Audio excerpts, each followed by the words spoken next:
Everyone, সবাই কেমন আছো? আমি তোমাদের জ্যোতি চলে এসেছি আজকে আবার একটা ছোট্ট মিনি ব্লগ নিয়ে। দেখো, আজকে কিন্তু আমি গাছ লাগাবো তোমাদের সামনে। যে আমি কি করে গাছ লাগাই এবং কি করে গাছগুলোকে বাঁচাই সেগুলো তোমাদেরকে আমি আজকে দেখাবো। চলো, আমি প্রথমে দেখো আমাদের ওই নিচে, আমাদের বাড়িতে ছাদের নিচে যে গাছগুলো হয়েছে সাদা ফুল, যেটা বলে সাদা জবা, সেই সাদা জবার ডাল কেটে নিয়ে এসেছি। সেই ডাল কেটে গোড়াটাকে সমান করে তারপরেই কিন্তু আমি ওই বস্তায় একটুখানি সার মাটি মিক্স করে তারপরে কিন্তু ওটাতে লাগাবো। হ্যাঁ, আমি কিন্তু এইভাবেই গাছগুলো লাগাই। আমার নিচে যে বাড়িতে যে গাছগুলো আছে এই গাছগুলো তোমাদের নেক্সট ব্লগে দেখিয়ে দেবো, যে আমি প্রত্যেকটা গাছ কিন্তু ডাল কেটে এই বর্ষার সময় লাগাই। তো সেম প্রসেসিংয়ে কিন্তু আমি এই বস্তায় সার মাটি নিয়ে তারপরে কিন্তু এই ডাল কেটে লাগাচ্ছি। দেখো, ওটা সাদা জবা লাগিয়েছি, যেহেতু আমার বাড়িতে সাদা জবা নেই, এই ছাদে লাগাবো। ছাদে লাগালে কিন্তু বেশ ভালো লাগে।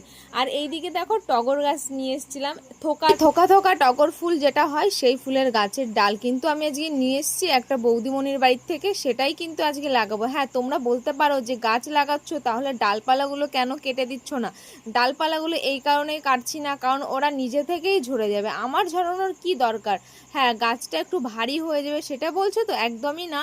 ওরা নিজের থেকে ঝরে, সেই যেখান থেকে ঝরবে সেখান থেকে ছোট ছোট পাতা, গুটি গুটি পাতা বেরোবে। আর আমি যদি নিজে ঝরে কেটে দিই সেখান থেকে কিন্তু অনেক সময় লাগবে।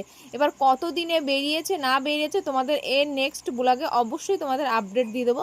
আর এই দেখো একটা গাছ, যেটা হলো শিউলি ফুল গাছ। তোমরা তো অবশ্য নাম শুনেছো। এই শিউলি ফুল গাছের চারাটা আমি একটা দাদাবাড়ির থেকে নিয়ে এসেছি, যে কারণে কিন্তু আমি এখানে ছাদে লাগিয়ে দিয়েছি। ছোট্ট পাড়া একটা চারা, জানি না কত বড় হবে, কেটে কেটে রাখতে হবে। আর এই শিউলি ফুলের গন্ধটা কিন্তু দুর্দান্ত। ছাদে যখন গরমকালে আসবো আর যখন ফুটবে না, ও কি দারুণ লাগবে বলো তো। আর এইদিকে দেখো তুলসী গাছ। আমাদের জানো তো, আমি শুনেছি নাকি তুলসী গাছ বাড়িতে থাকলে নাকি অনেক আপদ বিপদ চলে যায়। যে কারণে আমাদের বাড়িতে একটাও তুলসী গাছ নেই। কিন্তু একটা আজব কাণ্ড, কি তোমরা কি জানো?